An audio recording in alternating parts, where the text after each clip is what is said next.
Welcome back to a new video. Yes, I am back.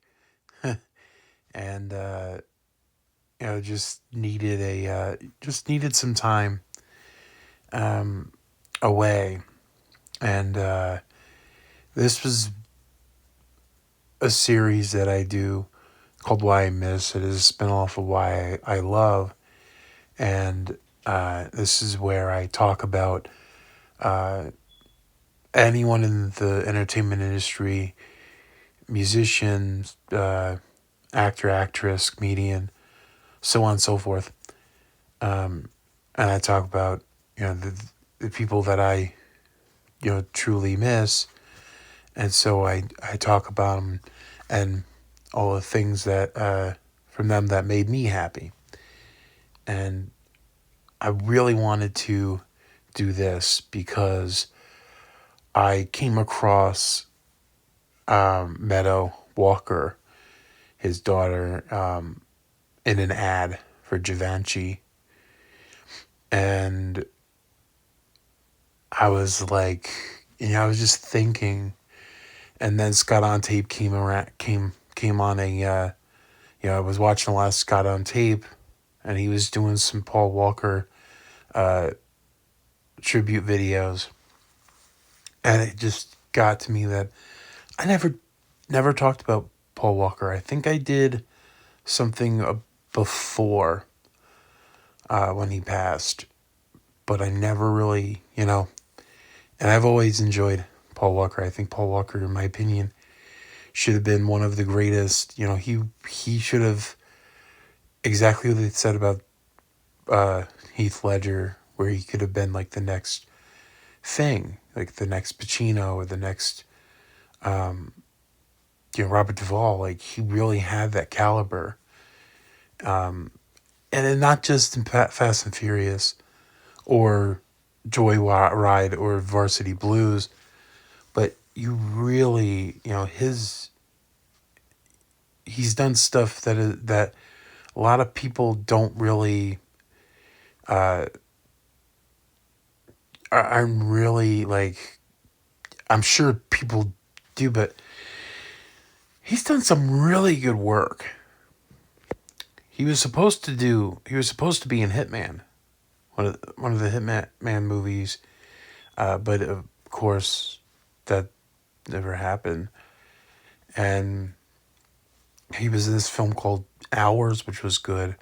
There's Pawn Shop Chronicles, Brick Mansions.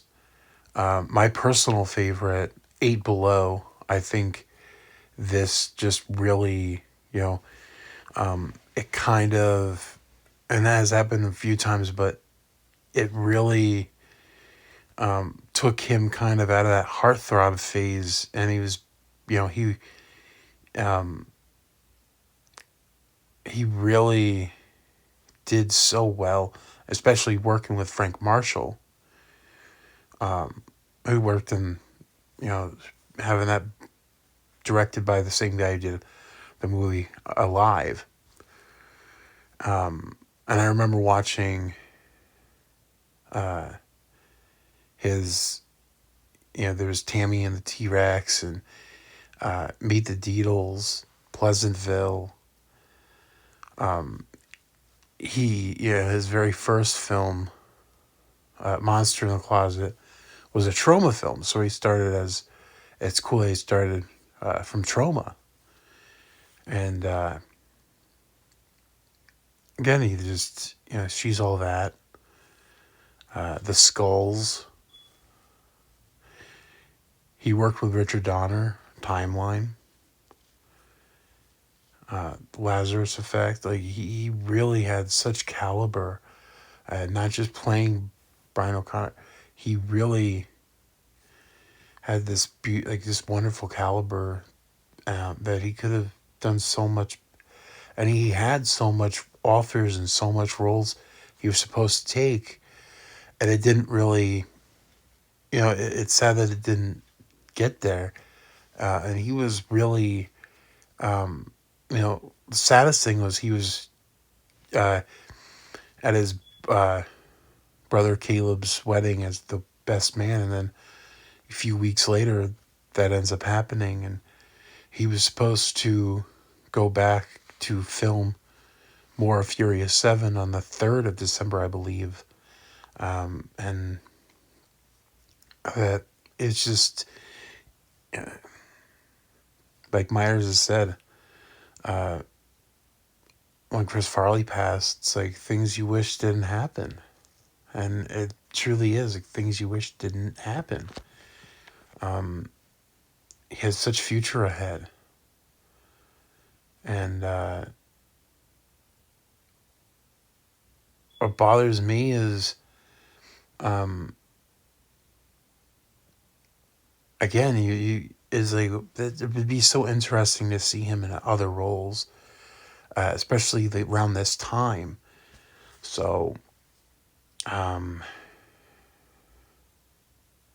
I think this is one of those ones that like really, after Robin Williams passed, it's really it's just when it's someone like that, especially who had like the biggest heart and just cared for everybody.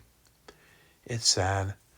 If you really want to watch something very good and very like well made, the I Am Paul Walker is a must. It's a must see. It's wonderful, wonderful documentary, wonderful film, and that's that, folks.